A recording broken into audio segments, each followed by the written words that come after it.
Halo, selamat datang kembali di program podcast antara Berisik Berita Asik. Masih bersama saya Afud dan juga Anom Prihantoro. Nah, Nom, kemarin kan kita udah ngobrol mengenai batannya. Ya. Terus kemudian mengenai ternyata bisa jadi pengembangan di sektor pertanian. Banyak inovasi di Batan bagaimana bisa meningkatkan produktivitas petani gitu ya. Itu nuklir loh, tapi Ya. ternyata bermanfaat bagi petani. Ya. Nah, kita sudah hadirkan langsung, kita nggak basa-basi, ada Mas Iksan langsung diimpor dari Delanggu, Klaten. Gimana kabarnya Mas Iksan? Alhamdulillah sehat Mas Afud, Nah. Mas Anom. Jadi aku langsung aja nih perkenalkan Mas Iksan ini adalah putra asli Delanggu, Klaten yang terkenal dengan agrarisnya dan memilih jalur menjadi petani. Kenapa itu Mas? Jadi begini Mas, latar belakang saya dan beberapa teman-teman pemuda di desa kami itu terjun ke dunia pertanian karena akhir-akhir ini kan beberapa tahun terakhir ini regenerasi petani itu menurun. Karena dari sisi sosial ekonomi itu profesi petani di desa kami itu sudah tidak menggiurkan begitu bagi generasi pemuda. Kemudian atas latar belakang keprihatinan tersebut, saya dan beberapa pemuda di desa kami itu menginisiasi berdirinya sebuah komunitas. Komunitas. Ya, kami namai komunitas kami itu Sanggar Rojo Lele. Yang kami harapkan dengan penamaan itu menggugah nostalgia petani di desa kami untuk kembali meraih gegap gempita kejayaan pertanian di desa Delanggu. Siapa sih yang nggak kenal dengan Delanggu begitu? Orang-orang dengar Delanggu itu pasti identik dengan beras, masyarakat agrarisnya, budaya agrarisnya begitu. Atas inisiatif saya dan beberapa teman-teman pemuda di desa kami, kami membuat komunitas tersebut. Komunitas kami mempunyai 2 program, Mas. Program tahunan itu Festival Budaya Tani, itu untuk menyuarakan isu-isu pertanian terkini. Kemudian ada kegiatan yang sifatnya itu bulanan, 35 hari sekali itu. Itu lebih ke pendekatan, diskusi, sesi forum begitu dengan petani-petani di desa kami. Sudah berjalan sudah terakhir mulai itu 2016. Ini 2020. Jadi rutin diadakan selapan sekali. Selapan itu 35 hari sekali di desa kami untuk membahas isu-isu pertanian terkini begitu. Oke, Mas, ini kan di era yang serba modern ini kayaknya menjadi petani itu sesuatu yang kurang bergengsi gitu ya, Fut ya. Ya, dianggapnya mungkin anggapan umum. Enggak kantoran. Enggak kantoran, kurang Tapi asik. padahal nyawa dari ekonomi dan dasarnya itu kan fondasinya kan Iya. dari sektor pertanian. Kita selalu butuh makan, mau zaman apapun, mau semodern apapun, kita selalu butuh makan. Nah, gimana Mas menanggapi hal itu, Mas? Sebetulnya ya untuk saat ini Mas, memang untuk profesi sebagai petani sendiri, khususnya untuk petani padi, itu memang kurang menggiurkan karena warisan dari budaya pertama kali dicanangkan swasembada pangan itu kan serba instan begitu. Kemudian dari sisi penguatan taninya sendiri kita masih mengikuti pola-pola lama begitu. Karena mayoritas petani di contohnya di desa kami itu masih mengikuti pola-pola sistem jual belinya itu ke tengkulak begitu. Jadi belum ada sentuhan semacam pendampingan khusus bagaimana petani itu bisa menjual memproduksi berasnya padinya sendiri, kemudian outputnya bisa menjual berasnya sendiri, pendampingan sampai ke arah sana tuh belum. Jadi secara nilai ekonomi ya kita tergantung atau menggantungkan diri itu kepada tengkulak begitu. Jadi dari sisi untuk petani padi khususnya itu belum, bagi generasi muda itu enggak tertarik karena memang dari sisi sosial ekonomi itu tidak menguntungkan, Mas. Bayangkan dalam sekali musim tanam itu karena mayoritas petani di desa kami itu kan 90% itu petani penggarap, Mas. Petani penggarap itu seperti sistem bagi hasil antara si pemilik sawah dengan petaninya itu ketika hasil panen itu didapat itu share profitnya itu 50-50. Sedangkan kos produksinya itu dibebankan ke si petani penggarap itu. Jadi dari sisi apa ya, margin profit ketika sekali musim tanam itu ya enggak banyak Mas, itu pun harus menunggu 4 bulan. Nah, atas latar belakang itu mayoritas warga di desa kami bahkan petani itu sendiri nggak mau anaknya ketika lulus sekolah itu Jadi penerusnya ya? jadi penerusnya, karena dari sisi apa ya, ekonomi memang ketika dibanding dengan pekerja pabrikan begitu yang setiap bulan sekali menerima slip gaji itu jauh lebih besar ketika mereka jadi buruh pabrik, karena memang kondisi pertanian di desa kami sebelum kami turun menyuarakan isu pertanian ini ya kurang menguntungkan. Lalu kenapa Anda masih memilih jadi petani? Ya karena begini Mas, pertama saya memang lahir di desa kami itu terkenal Mas dengan histori atau gegap gempita kejayaannya. Siapa sih yang nggak kenal Delanggu? Identitas kota atau desa kami itu identitasnya itu pernah berjaya di bidang pertanian begitu. Sampai sekarang pun ketika orang-orang luar itu mendengar mendengar nama Delanggu gitu, pasti di pikiran pertamanya pasti beras Delanggu begitu. Padahal kondisi saat ini begitu, beras Delanggu itu hanya apa ya? Hanya sedikit dari sekian beras yang sudah masuk ke pasar-pasar beras di Nasional? nasional kurang lebih begitu. Contohnya beras Delanggu gitu, karungnya beras Delanggu. Belum tentu itu isinya itu beras Delanggu Mas. Oke, jadi cuma brandnya doang yang dia pakai ya, padahal isinya Bisa saja dari kota-kota sebelah kami begitu, karena memang nama Delanggu itu kan besar begitu. Atas latar belakang itu kami punya tanggung jawab untuk bagaimana benar-benar kembali membawa nama identitas kota atau desa kami itu ke arah yang muaranya nanti untuk mensejahterakan petani di desa kami. walaupun Anda tahu itu tidak menguntungkan dari segi Iya, ekonomi, dan Anda memilih itu. Karena kami mempunyai keyakinan sebetulnya di desa atau kota kami itu mempunyai sumber daya alam yang melimpah begitu. Jadi dari sisi suplai air irigasi kami premium Mas. Kenapa premium? Di daerah kami itu irigasi pertanian itu dari mata air yang kandungan mineralnya itu tinggi. Secara apa ya? Secara fakta gitu. Di daerah kami itu sekarang berdiri pabrik air minum dalam kemasan itu menjadi sebuah pabrik yang menjadi etalase terbesar pabrik air minum dalam kemasan tuh di Indonesia Mas. Sekarang bukan di Jawa Barat, sekarang di daerah kami di Klaten adalah sebuah pabrik air minum dalam kemasan. Kenapa dipilih di situ? Karena memang di situ terdapat mata air atau sumber air yang kualitasnya terbaik ya. Terbaik. Itu bahkan saya pernah baca artikel gitu, akademis dari UGM atau Undip begitu. Memang di wilayah Klaten itu sabuk lereng dari Merapi itu sumber mata airnya itu mineralnya tinggi. Dan itu bisa dibuktikan sekarang kan sudah beberapa tahun ini berdiri pabrik air minum dalam kemasan di situ. Itu dari sisi irigasi begitu. Ya. Yang kemudian dari sisi kontur geografi gitu. Itu menguntungkan karena ketika sawah di kami itu subur ketemu suplai air irigasi yang premium itu kan pasti ketika ditanemin tanaman itu hasilnya kan lumayan Mas ketimbang di daerah lain. Itulah yang menguntungkan atau yang sebetulnya menguntungkan bagi masyarakat kami. Kami ini ditinggali sebuah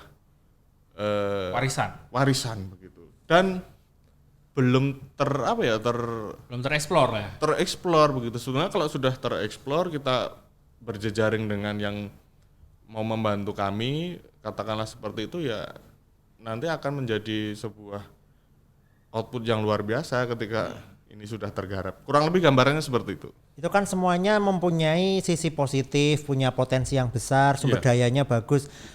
Tetapi kenapa produksi di sana belum bisa leading, belum bisa memimpin di pasaran kita itu Mas? Ya, karena begini Mas. Dari sisi distribusi hasil pertanian kami masuknya masih di masuk pasar distribusi umum seperti hasil padi kami itu masuknya ke Tengkulak Penebas. Setelah dari Tengkulak nanti diambil pengepul. Dari pengepul itu baru masuk ke Bulog. Berapa proses yang harus dilewati setelah rantainya itu. Nah, cilakanya SDM di desa kami khususnya pemuda begitu tidak mau atau ya tertarik begitu di dunia pertanian itu yang sebetulnya dari sisi sumber daya alamnya kan menguntungkan.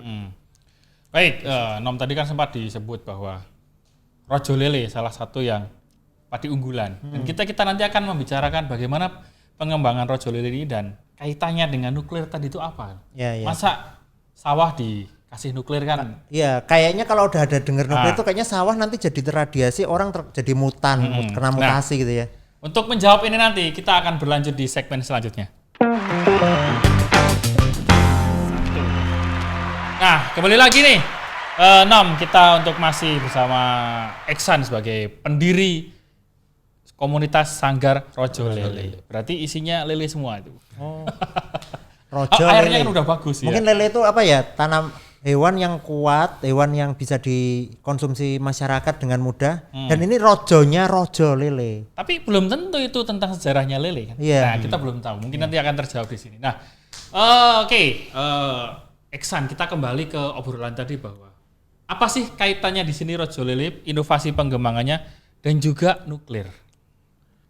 Terima kasih. Jadi saya lanjutkan sejarahnya atau historinya tuh 3 bulan yang lalu kami tuh dilirik sih sama UPTD Dinas Pertanian kecamatan kami begitu untuk diajak kolaborasi uji tanam padi Rojo Lele yang hasil turunan atau hasil inovasi riset antara pemerintah Kabupaten Klaten dengan Batan nuklir begitu. Kita ditawarin untuk uji coba seluas 4 hektar dengan bantuan benih itu sebanyak 100 kilo untuk 4 hektar begitu. Kemudian kami sadar ketika kolaborasi ini tidak diorganisir atau tanpa pengorganisiran, nanti jatuhnya seperti pertanian atau uji coba tanam varietas baru pada umumnya begitu Mas. Jadi tidak apa ya dari sisi proses pratanam, tanam, pasca tanam, kemudian panen hingga pasca panen itu tidak ada pendampingan khusus begitu. Jadi akan sangat disayangkan ketika kita mendapat bantuan benih premium, benih unggul, tapi perlakuannya juga biasa-biasa saja. Tidak maksimal gitu ya. Kemudian juga dari sejarahnya Rojo Lele, beras Rojo Lele atau padi Rojo Lele, kami juga mau sedikit meluruskan. Karena kami beruntung masih ketemu narasumber yang merupakan generasi kelima warga asli di desa kami.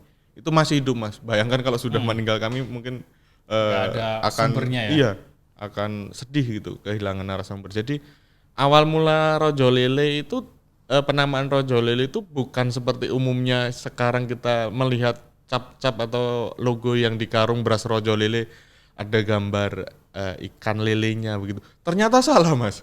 Saya juga baru tahu itu setelah mengulik dari warga asli di desa kami yang merupakan generasi kelima. Dia cucu dari generasi warga asli di desa kami itu generasi ketiga.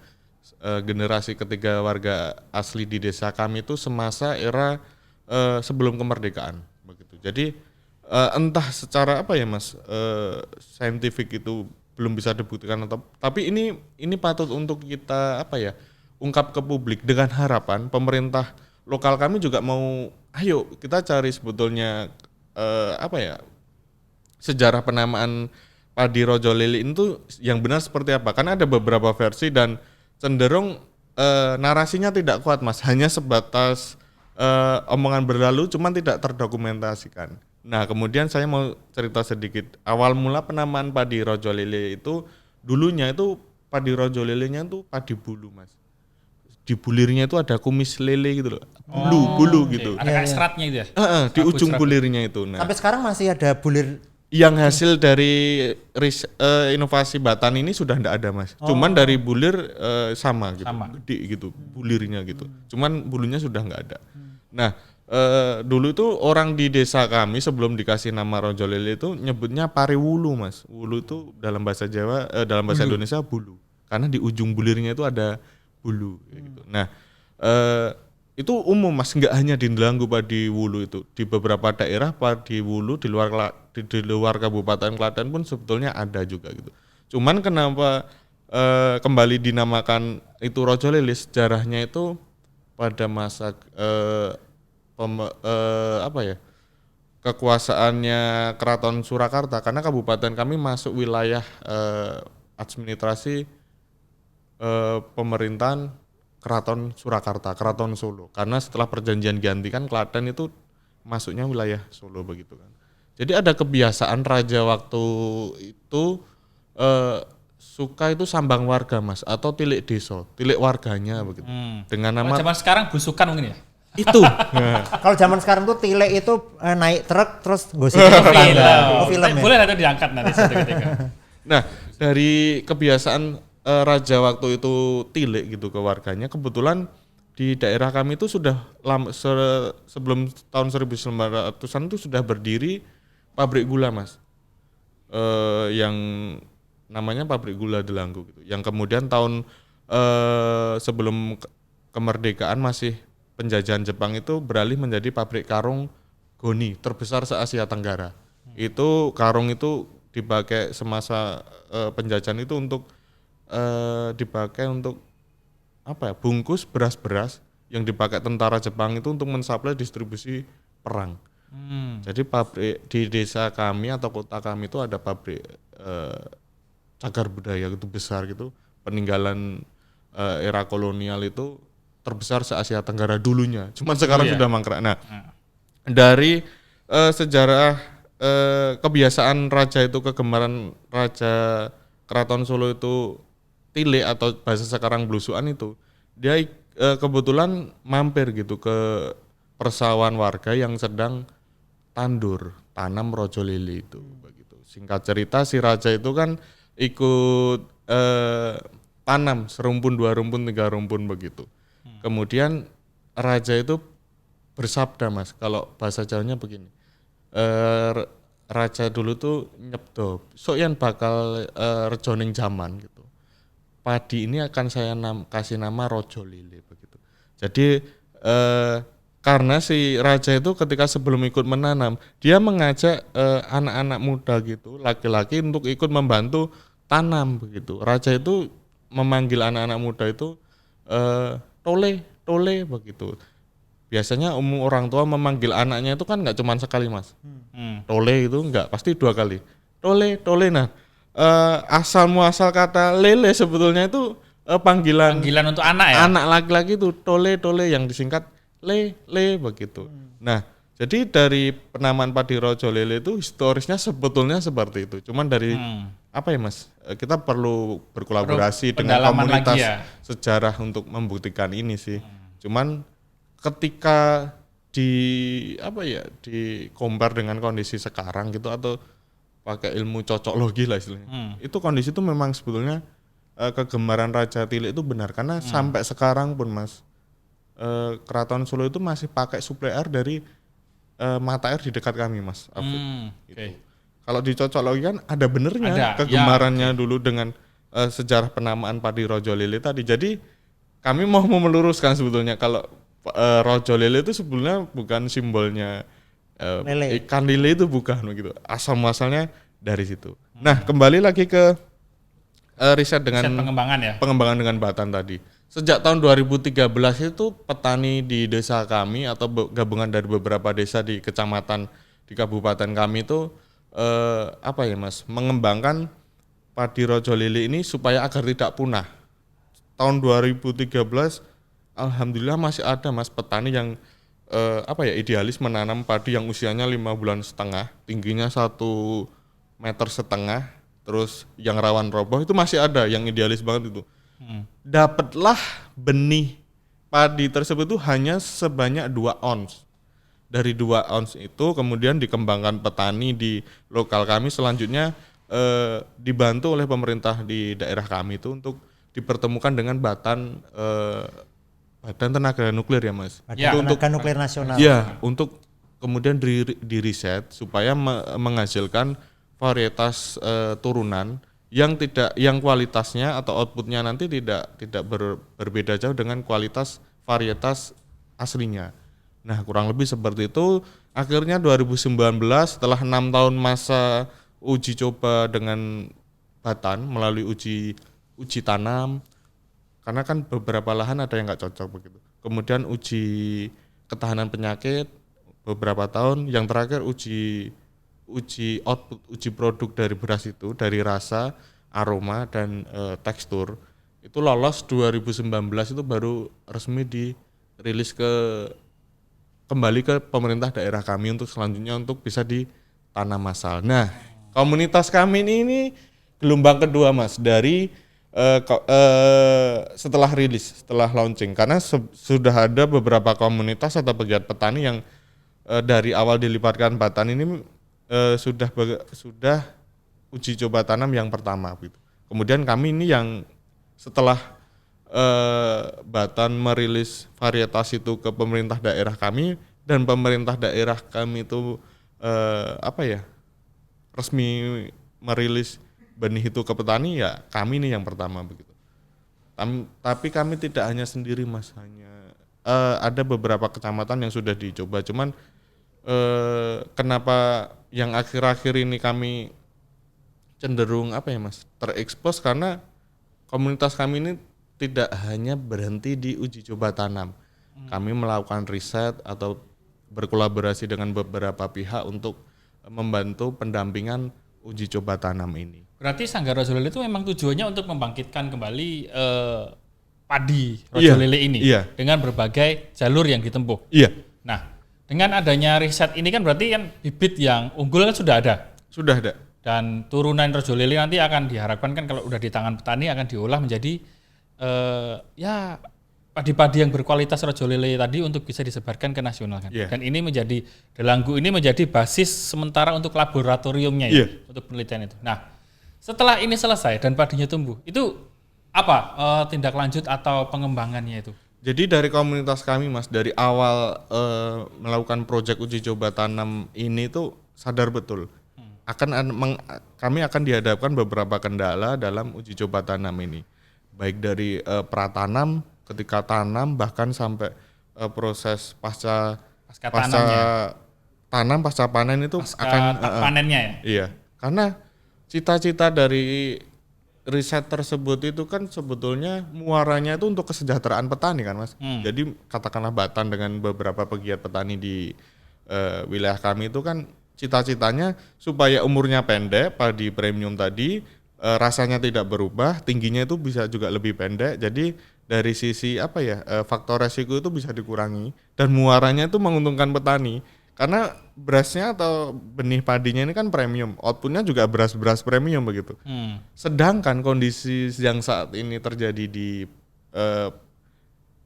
pertanian di desa kami atau beberapa desa di wilayah kami itu mayoritas ya seperti Mas, kurang ada pendampingan begitu. Berarti kurang adanya arahan atau pendampingan dari. Betul.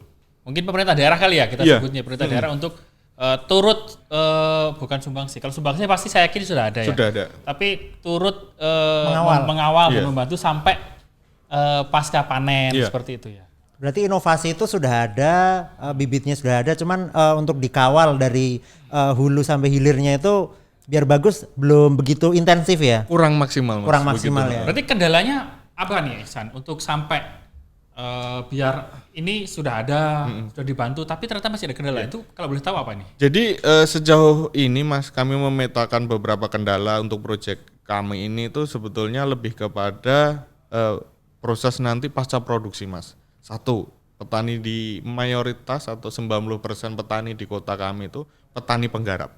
Seperti yang saya ceritakan di awal tadi tuh. Nah, pasti kan kekurangan modal begitu. Sedangkan untuk memproses dari padi menjadi beras atau istilahnya padi dalam beras dalam kemasan yang siap didistribusikan ke pasar-pasar umum tentunya, karena ini kan pasar-pasar premium tentunya, karena kan benih unggul, benih premium. Itu kan pasti membutuhkan akses modal yang lebih, khususnya untuk proses-proses pasca panen. Dari penggilingan gabah menjadi padi, kemudian pecah kulit jadi beras, kemudian pengemasan pakai mesin vakum dan segala macam, itu juga membutuhkan support lebih begitu. Selama ini itu dilakukan petani sendiri? Tidak, selama ini tuh mayoritas petani di kabupaten kami beras-beras hasil panennya itu sebelum waktu panen sudah dibeli sama tengkulak, Mas. Begitu. Jadi padi masih di sawah itu petani sudah menerima uang begitu loh. Tapi hasil panennya nanti ya yang mengelola hingga menjadi beras itu ya si tengkulak, kemudian melalui beberapa proses rantai distribusi muaranya kan ke Bulog sebetulnya. Sayang ketika proyek kami ini nanti muaranya juga seperti varietas lainnya seperti yang sudah dilakukan oleh petani umumnya. Nggak kan ada istimewanya ya istilahnya? Nggak ada istimewanya, sama aja gitu. Oleh sebab itu kami petakan dari awal proyek ini, kami berjejaring dengan beberapa pihak untuk kami ajak bekerja bersama, membantu kami. Ini ada untuk di proyek Rojolele ini, Eksan pengennya ini dari pengemasan dan sebagainya dikelola sendiri? Iya, dikelola sendiri. Karena dari situ petani akan mendapat margin profit lebih, Mas. Beda ketika padi sebelum panen itu sudah dibeli tengkulak, ya apa bedanya dengan akan komersil yang lain ya? Begitu. Ada ciri khas. Nah, beberapa kendala yang pasti kami hadapi itu di pasca panen. Dan kami percaya, Mas, petani-petani di desa atau kota kami itu sebetulnya untuk urusan produksi tidak bisa diragukan lagi. Kami percaya dan sudah 2 minggu usia pasca tanam nih, 14 hari setelah tanam, terbukti teman-teman petani juga bisa berdaya sendiri begitu, tanpa harus intens setiap hari kami dampingin begitu. Nah, yang pasti kami hadapi adalah pasca panen nanti, dari pengolahan gabah itu jadi padi kemudian jadi beras, itu kita belum ada alat atau rumah produksi untuk support itu begitu. Nah, atas latar belakang beberapa kendala yang sudah kami petakan, kami juga berjejaring, Mas. Kebetulan 2 bulan yang lalu kami menyurati beberapa universitas negeri di daerah kami begitu, dan alhamdulillah mendapat sambutan baik. Karena semangat cita-cita komunitas kami itu sama seperti dunia akademisi yang universitas negeri yang kami surati begitu, agar muaranya nanti kesejahteraan petani penggarap itu sama seperti petani ketika dia punya sawah sendiri begitu. Beberapa minggu yang lalu kami kedatangan dari teman-teman akademisi dari UNS lah ya, Mas, UNS Solo itu untuk membackup kami beberapa inovasi pertanian, kemudian coba dipetakan pasar distribusi mana yang mau menerima output dari produk kami nanti itu sudah dipetakan. Semoga aja ke depan ketemu calon konsumen yang mau membeli hasil beras yang sedang kita tanam sekarang ini. Baik, terima kasih Eksan sebagai milenial namun terjun di dunia ini, Nom. Ya itu sebenarnya petani itu dulu cita-cita aku, cuman kebetulan saya malah duduk di sini, nggak tahu kenapa. Ya mungkin harusnya ini sudah mulai kamu lepas lah. Ya mungkin karena Turunlah. memang kadang itu bakat terpendam, memang seharusnya dipendam aja. Harusnya dipendam itu lebih baik. Terima kasih Eksan sudah mampir di podcast Antara. Ada Sama-sama. harapan yang mungkin disampaikan, mungkin ada kesempatan ini. Oke, jadi lebih ke saran atau harapan ya.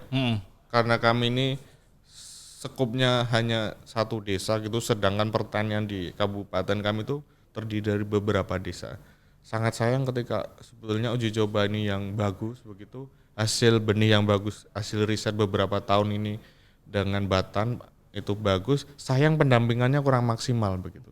Harapannya hadirlah pemerintah daerah kami itu tidak hanya dalam suplai bantuan benih premium ini aja. Ketika tanam sampai pasca tanam seperti rencana penguatan tani yang saya sampaikan di awal tadi itu benar-benar di backup betul sama pemerintah daerah kami begitu. Bicara ketahanan pangan, bicara regenerasi pertanian sekarang, ketika tanpa backup benar dari pemerintah atau hanya sekedar seremoni ya omong kosong Ya, begitu. hanya menguap aja ya. Menguap aja. Harapannya itu semoga lebih terbukakan lah. Ayo tidak hanya main kata-kata di Media. di publik begitu. Tapi realita di lapangan petani ini memang benar-benar butuh pendampingan dari proses produksi sampai distribusi hasil panen begitu. Mungkin itu harapan kami, Mas. Semoga. Baik, terima kasih Eksan dan kami Sama-sama. tunggu karyanya Rojolele turunan ini mulai di pasaran Indonesia dan Siap. mendunia, ya nggak, Nom? Betul. Kan kita juga ikut, kita yang di kota ini kan juga turut merasakan enaknya kan. Oh, Iya, ternyata varietas ini paling enak loh. Apalagi kalau yang kita makan itu produksi dalam negeri dan dari petani Itu kita. kan mensejahterakan petani juga dan kita juga ikut sehat. Baik, terima kasih Sobat Antara sudah menyimak podcast Antara kali ini. Nantikan juga inovasi-inovasi atau ya cerita-cerita yang mampu memotivasi ke depannya melalui program podcast Antara, khususnya di Berisik, Berita Asik. Sampai jumpa di podcast Antara selanjutnya.